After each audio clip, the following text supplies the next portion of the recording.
Good morning, good afternoon, and good evening, everyone, and welcome to the third session of the Scientist.com AI Innovation Series. My name is Chris Peterson. I'm the co-founder and the CTO here at Scientist.com. Today, we're going to focus on the attention mechanism and the role that it plays in tackling the context problem. Okay, so as I mentioned, this is part 3 of how large language models work, and today we're going to be talking about the attention mechanism. In part 1, we talked about neural networks, how they're structured, how you feed data through them, how you train them using backpropagation. In part 2, we talked about embeddings, which are also known as word vectors. And there we used a neural network to train embeddings that converts words into a series of numbers, into vectors, and puts them into a vector space where they retain their meaning and their relationships to other words, such that you can perform vector math on those embeddings and perform actual meaningful transformations in meaning space. We're going to be talking a lot about that today as well. Today we're going to be talking about attention, how it works, how it helps solve the context problem. And all of this is leading up to our next session, which is about the transformer, which is, the T in GPT, generative pre-trained transformer. Okay, so the agenda for today is we're going to do a little overview of the transformer. We're mostly going to talk about it next time, but attention is a main part of the transformer, so I think it's helpful to sort of center ourselves and see where we're at. We're going to do a review of matrix multiplication, because the attention mechanism extensively uses matrix multiplication. We're going to do a review of vector similarity, which we did talk about in the embeddings talk, but is also crucial to the attention mechanism. We're going to build on those two, use those two as a foundation to actually go through the attention mechanism, and then we're going to talk about the different types of attention: self-attention, cross-attention, masked attention, and multi-head attention. But before we get started, I did want to point out that pretty much everything we're going to talk about today comes from this paper. It's a paper called "Attention is All You Need." It came from a group of researchers at Google in 2017. This is a seminal paper in natural language processing, and I would strongly encourage everyone to go read it. It's like 17 pages. By the time you get rid of the footnotes and the title slide or the title page, it's like 9 pages of text and diagrams. Hopefully, if you're following along in this webinar, you can read it, and it shouldn't be too surprising, but I recommend that you do. It's a well-written paper, and it is really foundational to a lot of what's happening in the world today. Can't recommend that strongly enough. Okay, so with that out of the way, let's take a look at the transformer. So this diagram here, this diagram comes directly from the paper that we just spoke about. Attention is all you need. This is the transformer. A couple of things to point out. The left side here is called the encoder. The right side is called the decoder. We're going to talk more about that when we get to cross attention. You can see here these orange blocks. These are the attention blocks. You can see they're labeled as multi-head attention. There are 3 of them. And when we get to the transformer talk, you'll see that we iterate through these over and over again. So they're very important to the way the transformer works. The transformer as a whole takes a matrix as input. That matrix is a list of embeddings. So each row in that matrix corresponds to a token, and each column corresponds to a dimension in your embedding model. So if you're inputting a sentence or a paragraph into a transformer, the first thing it does is it tokenizes that paragraph into a series of tokens, the same way that we tokenize text when we were training our embedding model. Those tokens become the rows in your matrix, and the values in those rows are the embeddings for those tokens. What comes out the other end is a list of probabilities. So the transformer has been described as an autocomplete on steroids, and it's a pretty accurate description. Fundamentally, what it's doing is you're taking in a set of tokens as a matrix, and you are trying to predict the next token. So what comes out of the transformer is actually a list of probabilities. So the same way that we have a vocabulary for our embeddings, the transformer has a vocabulary, and let's say you have 100,000 words in your vocabulary. The output of the transformer is going to be a list of 100,000 probabilities, and you're going to look at those probabilities to figure out which token is most likely to be next. So that's what the transformer is doing, and it works on matrices. So here's a close-up of our multi-head attention block that we're going to be talking so much about today. And what we're really trying to address, the context with which we're approaching this problem, is the context problem, right? If we recall, the embeddings are trained off of the context that words appear in. So the embedding is built from a model that is trying to predict what words will appear in context with another word. But the embedding doesn't know anything about the context in which it is being used. And what I mean by that is, if you have the sentence, "I love my Apple iPhone," the embedding for Apple is going to be exactly the same as it would be in the sentence, "I love apple in my fruit salad," right? It's going to be exactly the same embedding. But in one context, it means a technology company. In one context, it means a fruit. And that's what the attention mechanism is going to try to address. Okay, so a quick review of matrix multiplication. So here we have two matrices that we're multiplying to get a third matrices. In the matrix vernacular, this is a 2x3 matrix. So it's got 2 rows, 3 columns. This is a 3x2 matrix. So it's got 3 rows and 2 columns. And the way that you compute the multiplication is by taking the dot product of the rows in the first matrix by the columns in the second matrix. So to get the first column of the first row, or the first row of the first column, you take the dot product of the first row in your first matrix with the first row or the first column in your second matrix. To get this cell here, you take the dot product of B with X. To get this cell here, you take the dot product of A with Y, and so on and so forth. And if you recall from, I think, the first talk, the algorithm or the formula for computing the dot product is this. It is A1 times X1 plus A2 times X2 plus A3 times X3. You do that over and over again, and that is the dot product of AX. And matrix multiplication is basically just a big old bag of dot products. That's what you're computing. Now, because of this formula, A1 has to have a matching number here. A3 has to have a matching number here. So the dimensions matter. If the dimensions don't match, you can't compute this formula, and it's not a well-defined matrix multiplication. So what that means in practice is, if you have 2 matrices, the inner dimensions have to match. So here we have a 10x2, meaning it has 10 rows, 2 columns, by a 2x7 matrix, meaning it has 2 rows and 7 columns. This is well defined. The inner dimensions match. Those sort of kind of cancel out, right? And you're left with the outer dimensions, right? And that gives you a matrix that is 10x7. So in this case, you're kind of expanding out. Your matrix is getting bigger. But it works the other way as well. If we have a 2x7 matrix times a 7x2 matrix, once again, the inner dimensions match. Those fall away, and you're left with a 2x2 matrix, and you're kind of contracting, you're getting smaller. What I want to leave you with is that the matrix multiplication, dimensions matter, and you are en masse computing dot products of vectors. That is what we're doing when we multiply matrices, and that's going to be very important in a second.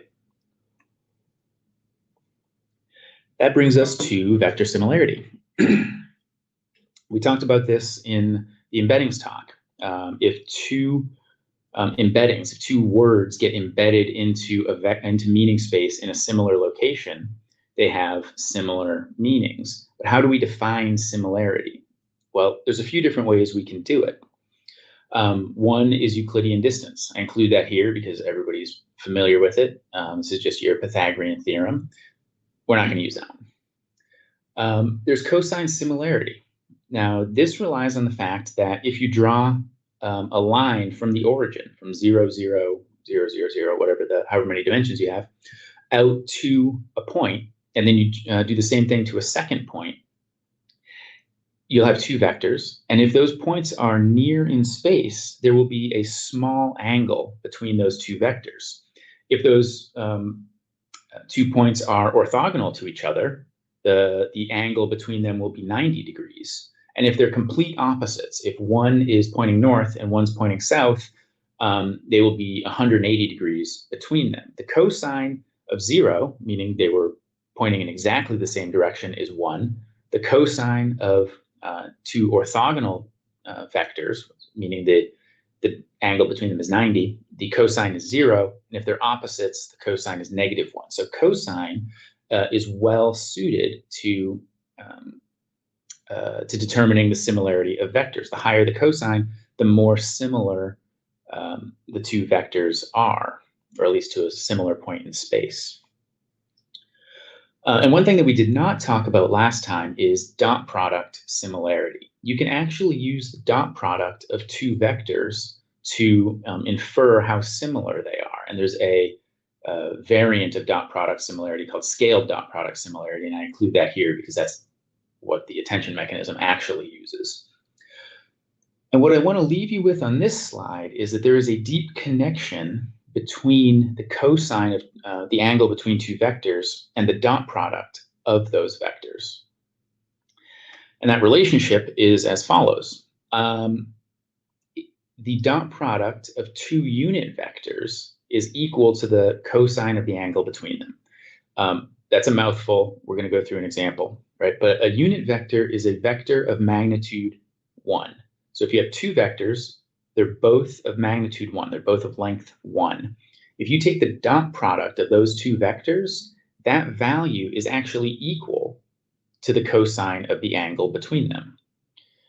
So let's go through an example, because this is, again, crucial to how attention is going to work. So here we have an example. We have three vectors, 0, 3, 4, 1, 2, 0, A, B, and C. And if we compute the dot product of the various sort of pairs here, we compute the dot product of A and B, these two vectors here. That is 0 times 4 plus 3 times 1. You end up with 3. The dot product of B and C, these two vectors here, is 4 times 2 plus 1 times 0. That's 8.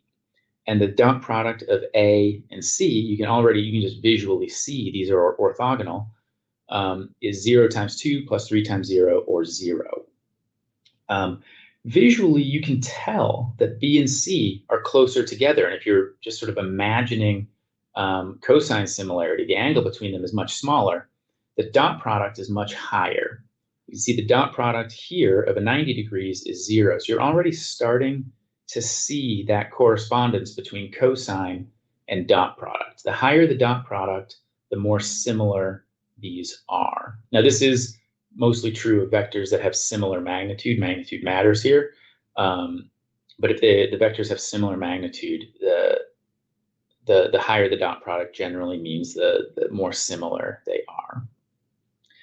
So let's look at scaled dot product. Scaled dot product is exactly the same thing. You're just dividing by a number.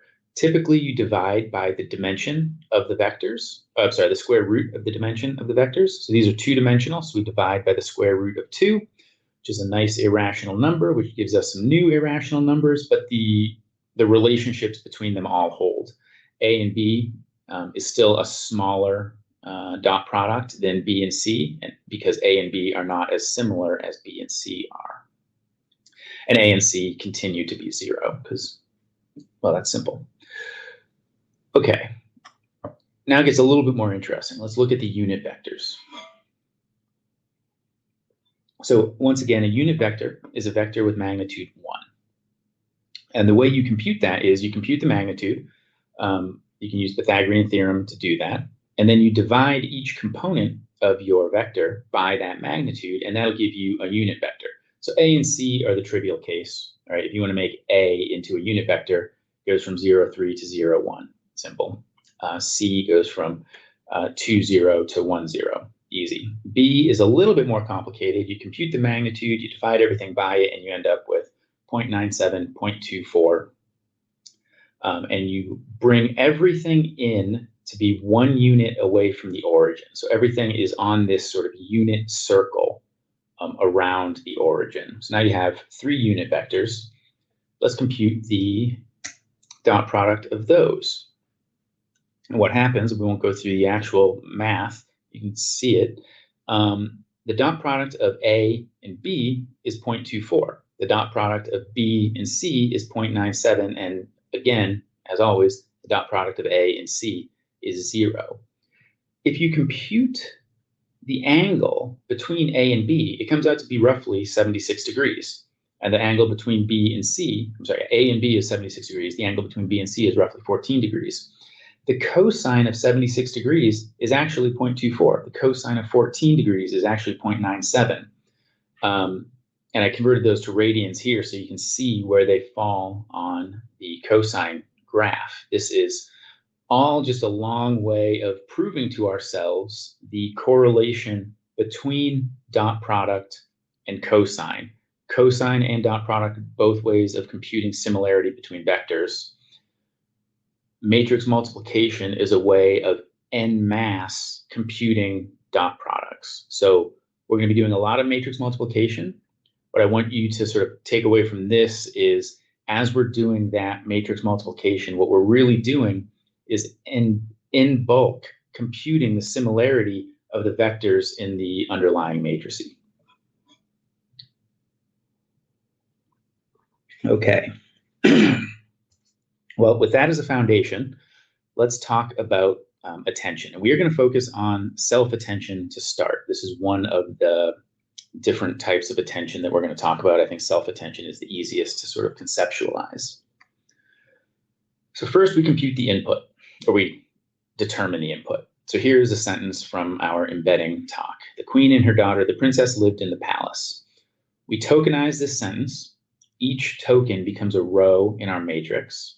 We compute the embeddings, and the embeddings become the values of those rows, right? So this column here is included for display purposes only. The actual input is just this big block of numbers. That's what's going to go into the transformer. That's what's going to go into our attention mechanism, this big block of numbers. Now here is the attention mechanism, our favorite attention zoom in here. What makes this self-attention is this arrow coming in. There's a single input coming in, and it splits off into 3. That's what makes this self-attention. We'll get to why in a second. These 3 arrows correspond to the variables Q, K, and V. These are different matrices that we'll dig into in the next slide. Q stands for query, K stands for key or keys, and V stands for values. So you're kind of querying keys and values kind of form a dictionary. You look up a value of the key and you query this sort of dictionary. It's a little bit of a thin analogy. I never quite got that, but that's what the variables stand for: queries, keys, and values. This is a diagram of the attention mechanism. MatMul means matrix multiplication, Q times K. You then scale that. You can optionally mask it, and then the results of that goes into the softmax function, which we talked about before, and we will dig into more in a minute. And then you multiply that by V. And if you write that out as a formula, this is the formula. Q times KT, gets that in a second, divided by the square root of the dimensionality of your embedding model, which is going to take this matrix and scale it down. You're going to take the softmax of that, multiply it by V. This is the overview. We're going to go through each step in detail. So where do the Q, K, and V matrices come from? So as alluded to in the previous slide, for self-attention, there's a single input matrix. We're going to call that X. And that is the matrix that we talked about. The queen and her daughter, the princess, live in the palace. There are 3 weight matrices: WQ, WK, WV. These are learned weights. We're going to talk about these weights more in the transformer talk. You multiply the input by these weights to produce Q, K, and V. So you multiply X by WQ to get Q, X by WK to get K, and X by WV to get V. This is kind of what it looks like, right? You've got a matrix that is number of input tokens by dimension times the weight matrices. The weight matrices. The weight matrix is going to be number of dimensions in your embedding model by number of dimensions in your embedding model. So it's going to be a square matrix. The inner dimensions match, so those kind of fall away, and you're left with n by d, which is exactly the same dimensions as you started with. So Q, K, and V are all matrices. They're all matrices that have the exact same dimensions as your matrix when you started, and that's important for reasons we'll talk about. And that's how you compute K, K, and V. All of that is very important to how the transformer learns. We're going to talk more about these weight matrices next time. For the rest of this talk, we're going to forget that these weight matrices exist, right? I think it's important to show where these Q, K, and V come from, but it's easier, I think, to see what's happening in the underlying mechanism if we don't do these transformations. So be aware, this is how it learns. We're going to talk more about it next time, but no more weight matrices for the rest of this talk. Okay, so now we're into our actual formula. The first part of the formula is the numerator. Right? This is where we're going to square the matrix. So you want to multiply Q times K, but you can't multiply a matrix that is n by d by a matrix that is n by d because the inner dimensions don't match. So what this T stands for is transpose. And what you're going to do is you're going to make all of the columns become rows and all of the rows become columns. The way you can think about this is if you were holding a note card out in front of your face, you have like just a 3x5 note card.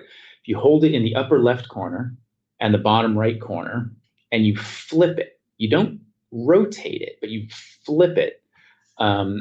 That's how you transpose a matrix. And the nice thing about that is because the rows become columns and these start off as the same dimensions, you've gone from n by d to d by n, and you can always multiply an n by d matrix by a d by n matrix. The inner dimensions are always going to match. So you multiply those together. And this is what it looks like. So Q is n by d. Transposed K is d by n. The inner dimensions fall away, and what you're left with is an n by n matrix. What this matrix is the number of input tokens by the number of input tokens, or each row is an input token and each column is an input token. So it relates every token in your input to every other token in your input. And it's matrix multiplication. So what it's doing is it is computing the similarity of every input vector to every other input vector. I'm going to dwell here for a second because this is a really important part of the way attention works. This matrix here, QKT, this is called your raw attention matrix.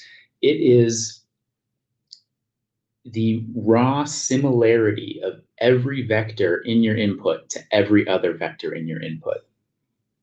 That's what we computed when we compute QKT. Okay, back to our formula. We've now computed the numerator. The next step is the denominator. This is easy. This is pretty trivial. We're dividing by the square root of the number of dimensions in our embedding model. So if you recall, when we talked about vector similarity, there's dot product similarity. That's this, because matrix multiplication is a bunch of dot products. And then there's scaled dot product similarity. We're now scaling this down. So this fraction here is a matrix of scaled dot product similarity. And in fact, if you read the paper, they refer to this as scaled dot product attention, because that's what you're doing when you compute this fraction. So your scaled dot product similarity is a matrix. It's still an n by n matrix. That goes into the softmax equation. And that's what we're looking at here. So we talked about softmax before. If you recall, softmax is a function that works on a population of numbers. You can't run softmax on a single number. It has to be on a group of numbers. The results of softmax on all of those numbers, if you sum up the results, will always equal 1. Softmax can be thought of or used as a probability distribution, right? So all of the numbers that go into it, you're turning them into probabilities. And softmax gracefully deals with negative inputs and positive, and it always produces positive results. So let's go through what this is real quick. So this is a lot of notation here, but this e to the a sub ij, what this means is you're going to take every value in your matrix and take e to the power of that value. So you're going to put, like, every value in your matrix is going to become e to that value. And I put out I drew a graph here of e to the x. So you can see e to the x accentuates the differences in big values, and it is asymptotic to 0. This is why it always produces positive results. And in fact, if you want to get a 0 result, you have to pass in negative infinity because it is asymptotic to 0. And we talked about this before. We're going to actually talk about this. This becomes crucial when we get to masked attention. Okay, so you've exponentiated your matrix. What the denominator here is you're going to sum those values over k. And that basically means you're going to sum the values, the e to the value of values of your matrix for every row. And then you're going to divide each cell by that row. We're going to go through an example here in a second. So here we're going to run the softmax. So here's a very simple matrix: 1, 2, 3, 2, 4, 6, 4, 8, 12.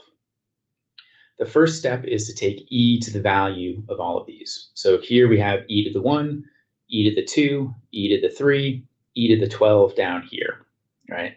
So this is just e to each one of these values. We sum the rows. So the sum of these three numbers is 30-ish. The sum of these three numbers is 465-ish. And the sum of these three numbers is 165,000-ish. You can see that exponential at work, right? The numbers get really big really fast. You then divide each one of these numbers by the sum, and you get these numbers down here. This is your softmax matrix. This is the softmax result for this matrix here. I've taken the liberty of going ahead and making them into percentages because it's a little bit easier to see. You can see outside of some rounding errors, these all add up to 100%. The other thing to point out is scale matters, right? This row, or this second row, is double this first row. So the proportions are the same. And this row is 4 times the first row, but the proportions are the same. When you run it through softmax, the scale does matter, right? Even though the proportions are the same, because these numbers are so much bigger, there's a much more dramatic difference in the softmax than there are when the scale is smaller. And I point that out because that is why we why we use scaled dot product similarity rather than just dot product similarity, right? These vectors have a lot of dimensions, so these dot products could potentially get big.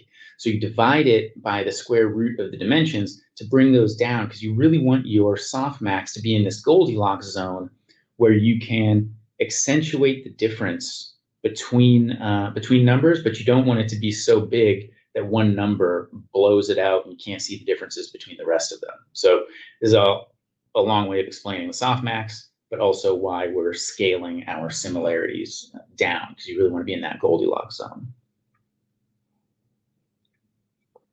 Okay, so we're really ripping through our formula here. So now we've done Q times KT, scaled it down, taken the softmax. We're most of the way through the attention mechanism. The result of this portion is what's called the attention matrix. This is the actual attention matrix. Once again, it is every input, every token in your input sequence against every token in your input sequence.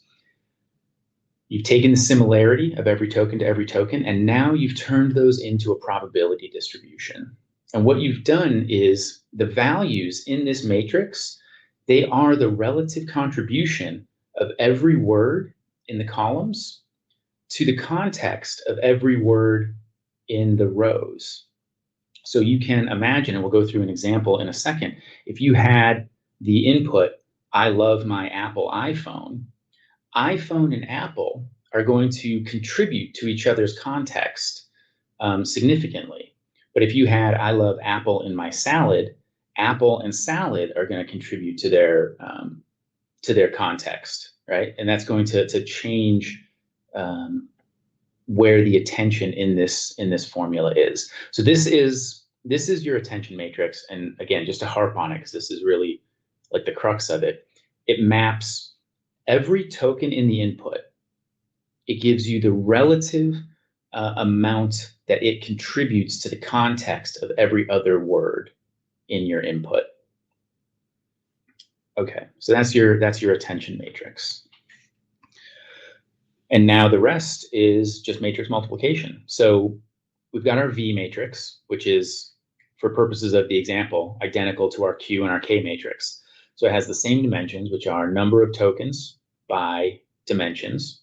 We've got our attention matrix, which is number of tokens by number of tokens. The inner dimensions cancel out. You're left with number of tokens by dimensions, and that is your output matrix, which again has the exact same dimensions as your input. And when we get to the transformer talk, we're going to see that we're going to iterate through these attention blocks, or through the entire transformer, many times. So the fact that these dimensions are stable is really important, right? If the dimensions were changing, those changes would magnify over time. So the fact that these dimensions are stable is a very important part of what makes the transformer work. And that is like the theoretical attention mechanism. Now let's go through an example and see what that actually does to some numbers. So we're back to our simple 3-vector setup here, 0, 3, 4, 1, 2, 0. Let's run attention on this. Like, these are just abstract vectors. We don't have any words associated with these. They're just abstract vectors, and we can run attention on that. And this is what it looks like. So it's a lot of numbers, but it's all pretty simple, right? So first we transpose it. So this is Q. This is going to be K transposed. You just flipped it the same way you would flip a note card. If you multiply those together, you get this matrix. This is your raw attention matrix. This is the dot product of each one of these vectors with each one of these vectors. We're going to scale that down. These are 2-dimensional vectors, so we're going to scale them down by the square root of 2. And this is your scaled dot product similarity matrix, or your scaled dot product attention matrix. Same proportions as this, just scaled down a little bit. We're going to take the softmax of that. So we run that through the softmax algorithm that we looked at before, and out comes this. This is your actual attention matrix. This is mapping the relative contribution of each vector to the context of each other vector. These numbers are a little bit bigger than they would be if they were embedding, so you're seeing like some pretty strong correlations here. So we take that vector and we multiply it by the input again. So in our formula, this would be V, and out comes the output, which is, again, the same dimensions but different values as our input. And if you graph out these values, this is what happens. So A has moved from 0, 3 just a little bit down towards the other vectors, right? B has moved a little bit towards C, but C has moved dramatically towards B.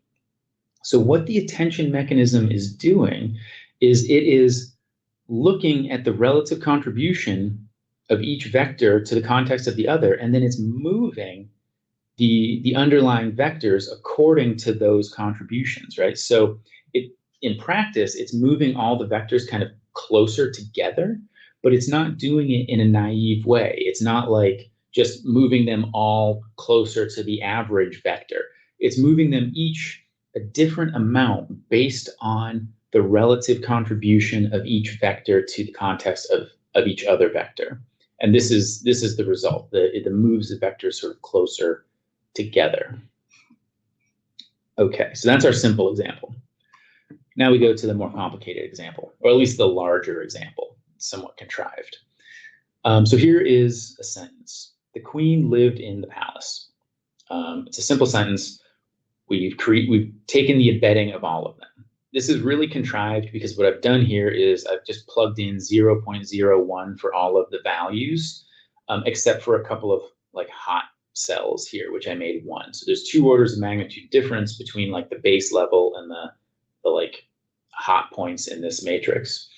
I really did try. I attempted to make a matrix that was sort of a little truer to life, but it's really difficult to see what's happening when all the numbers are moving. So hopefully this is really contrived, but hopefully when we run through the attention mechanism, it makes it easier to see what's happening. So right off the bat, we can see that we've got all these different dimensions. In DV, dimension V, queen and palace both have a magnitude, have a similar magnitude. And queen also has a magnitude in DW. So if we remember from our embeddings talk, we can sort of conceptualize, we can think of these dimensions as concepts. So for my own sort of edification, since queen and palace share a magnitude, I'm going to think of that as our royalty dimension, stealing the example from our embeddings talk. And lived in those don't have any sort of specific correlation to royalty, so they don't share anything on that dimension. This here is just the transposition, the transposed version of this matrix. So now the royalty dimension is a row, and the values are over here. If we run that through the attention mechanism, this is what we come out with. So we can see it didn't really touch any of these because these are all the same, but it pulls all of the tokens towards the royalty section of meaning space, and it pulls them in differing amounts, right? So you can see here, queen got pulled the most. That's because it has 2 1s in that row, so its dot product ends up being a little bit higher.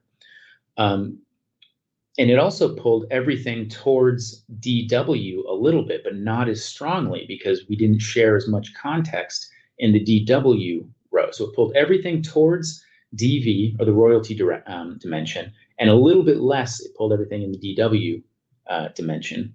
And it pulled palace more than it pulled and it pulled queen more than anything else.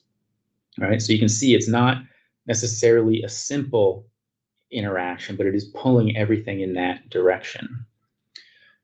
Now, if we change our sentence and we say queen really rocked at their concert, now our context is going to change. Now, queen, the embedding queen is the same no matter what context it's used in. So the queen is still going to have a value of 1 in the DV column and a value of 1 in the DW column.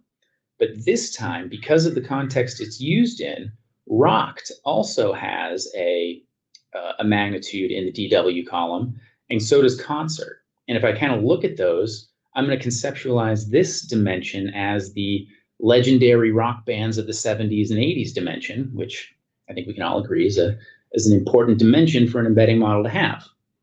And then if we run attention on that, this is what happens. It pulls everything towards the legendary rock bands dimension, and it pulls it even more strongly than it pulled in the royalty dimension, right? Because it actually shares more context here, because there's more words that share that context. It actually pulls them further in that direction. And it does pull them in the royalty direction because queen is in there, but it doesn't pull them as far.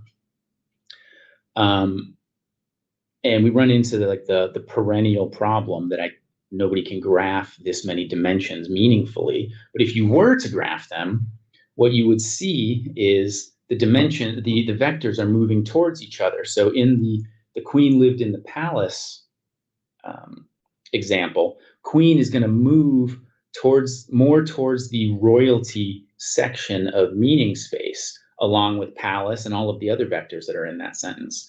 But in our Queen really rocked at their concert, the same Queen vector is going to start off in exactly the same place. It's going to move towards the legendary rock bands of the 70s and 80s section of meaning space, along with all the other vectors in that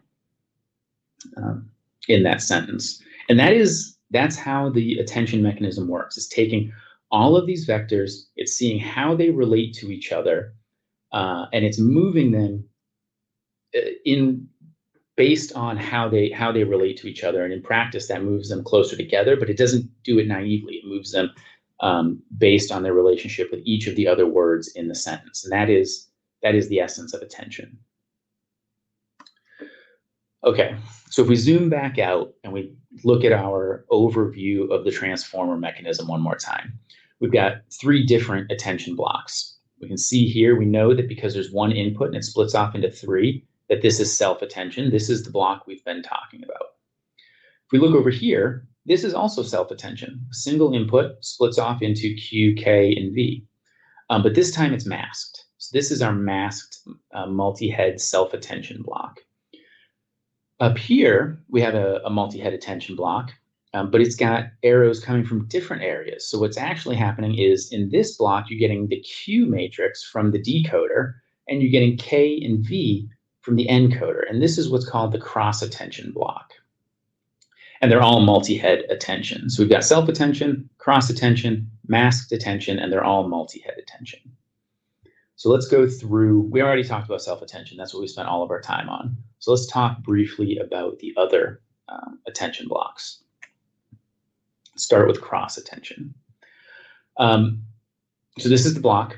We already talked about how K and V are going to come from the encoder, and Q is going to come from the decoder. So you're getting your matrices from different places. But other than that, it works exactly the same way. Rather than computing how related each token is to the other tokens in the same sentence, you're computing how related each token is to every other token in a different sequence. And I know what you're thinking. Chris, you made a huge deal about matrix math and the dimensions mattering. You can't just switch out a matrix. Well, first of all, thank you for paying attention. Second of all, the dimensions do still work. All right, let's take a look at that. So Q comes from the decoder. So you can have a matrix that is number of tokens in the decoder by number of dimensions. K and V are both the same dimensions. They both come from the encoder. So they're going to be number of tokens in the encoder by number of dimensions. So when you run through your algorithm, Q times KT is N sub D by D times D by N sub E. The D's cancel out, and you're left with number of tokens in the decoder by number of tokens in the encoder, which is exactly what you want. You want to compare, you want to compute the similarity of all the tokens in your decoder against all the tokens in your encoder. So this is no longer square, but it still works.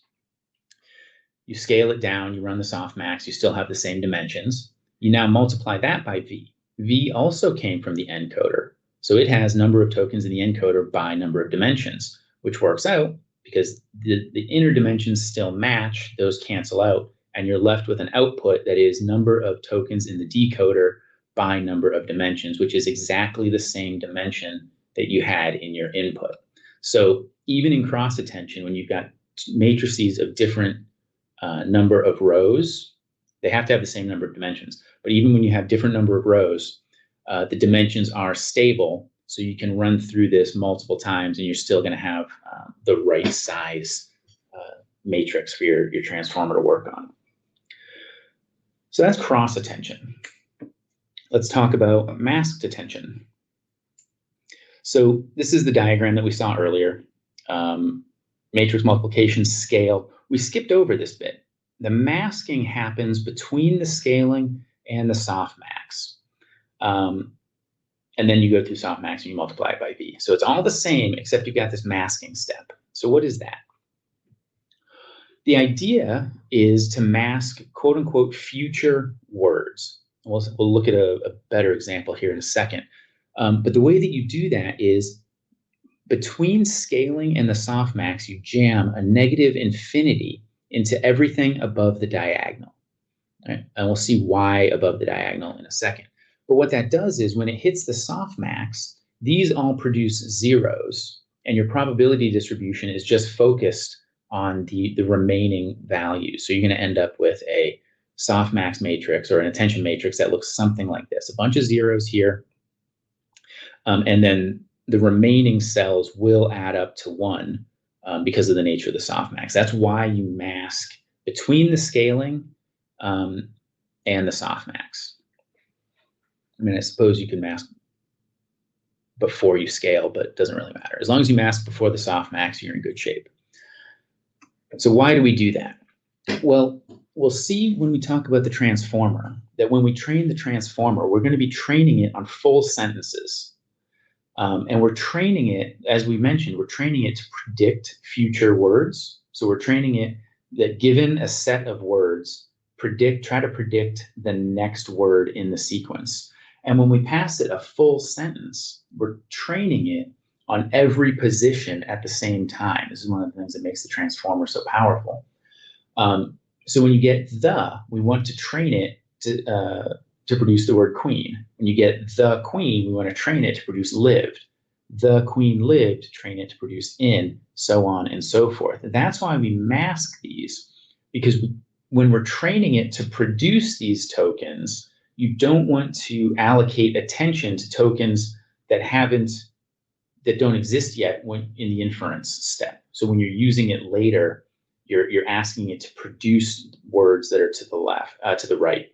So when you're training it, you have to not use those as context for the words that have already appeared. We'll talk more about that next time. I feel like masking is one of the harder ones to explain. Okay, that brings us to multi-head attention. So what is multi-head attention? This is another one of the innovations from this paper. So far, we've worked on a single matrix, and it had one column for every dimension in our embedding model and one row for every token. The different heads, to do multi-head attention, you split it vertically. You split it on embedding models. So you take the number of dimensions. In the paper, they use 512 dimensions and they use 8 heads. So you divide 512 by 8, and you use the first 64 dimensions as your first matrix, the second 64 dimensions as your second matrix, so on and so forth. So instead of having one matrix that is 1, 2, 3, 4, 5, 6 by 512, you have 8 matrices that are 6 by 64. And then you just run attention the same way that we have. You just run it 8 times on smaller matrices. Once you've done that, you just concatenate the results, and you're back to having the right dimensionality for your transformer. And what this allows the attention mechanism to do is it allows it to focus on different parts of the meanings of words. So what we're looking at here is a diagram, again, from that paper, Attention is All You Need, and it's trying to show the context for the word making. This is self-attention, so you've got the same sentence here. When you run attention, it says making's context is being contributed to by the word 2009, making, more, and difficult. Those all contribute strongly to the context of the word making. What these blocks down here are the different heads in the attention mechanism. So some heads think that making is more important to the context of the word making. Some think that difficult is more important to the context of making, and some think that more is difficult to the context of making. So each head can learn slightly different connections between words, and they can enrich the context with which your transformer is working. Okay, so that is the different types of attention. We covered self-attention, which is comparing the input to itself. We covered cross-attention, which is comparing the inputs into the decoder into the inputs from the encoder. We covered masked attention, which is masking future words, primarily during training. And we covered multi-head attention, which is allowing different heads to specialize in different meanings of the words. And all of that is in service of moving these vectors. You've got this big sort of spiny set of vectors that are kind of pointing in all these different directions, because each word has its own points to its own part in meaning space. When you run it through attention, it's going to move all of those vectors a little bit closer together, right? And the transformer is learning how to do that to account for the context of the words, and it's moving them in meaning space so that every time you run through the attention block, you are enriching that that set of vectors with the context of all of the other vectors that are in there. And that is the attention mechanism. With that, I think we're going to move over to Q&A. So let me go turn my camera back on. There we go. And head over to the Q&A tab. Okay, so the first question: how does the attention mechanism decide which parts of the input data to focus on? I mean, that is what the attention mechanism does. It really comes down to that attention matrix, right? The attention matrix uses scaled dot product similarity to determine how similar each token is to every other token in the context. That similarity is then used to modify the vectors when you multiply it by the V matrix, so that you move those vectors a little bit closer together in a context-aware way. So I think there's probably two parts to that question. One is the attention mechanism itself. The other is that the transformer is adjusting those weight blocks during training to focus more strongly on different pieces. So hopefully that answered that question. Second question: how does the attention mechanism handle long-range dependencies in text? This is a really good question, and something I kind of forgot to mention. Let's go back a little bit. Let's go all the way back to here. So it works on the entire context all at once. So it takes all of the words that are in context and puts them into this matrix, right? So you've probably heard about context windows when you're talking, when people are talking about LLMs and how much data you can fit into the context window. The context windows are limited. They're limited for a number of reasons, but one of those reasons is this matrix, right? So if you had a context window that was 100 tokens, this attention matrix is going to be 100 rows and 100 columns. So the size of this matrix is going to be 100 squared, which is a pretty big matrix. But if you had a context window that was 100,000 tokens, this attention matrix is going to be 100,000 rows by 100,000 columns, which is going to be a matrix of 100,000 squared, which is a much bigger number. Right. So one of the things that limits the context window, not the only thing, but one of the things is this attention matrix, both in terms of just memory to store it, and also in terms of computing all of those dot products, which is, I guess, a little bit more of an aside. But the way it handles long-range dependencies is, at least in this 2017 version of the transformer, is they all go into this attention matrices, this attention matrix, and are correlated the same way every other token is, right? Like they're taken into account the same way that tokens that are directly next to it are. I imagine there are, more advanced transformers at this point that are doing something a little bit more sophisticated, but in the attention mechanism, it goes into the attention matrix, and then they go from there. Okay, back to the end here. I think we'll take one more question here, since we're 5 minutes to the hour. Can you explain in simple terms how the attention mechanism improves language understanding?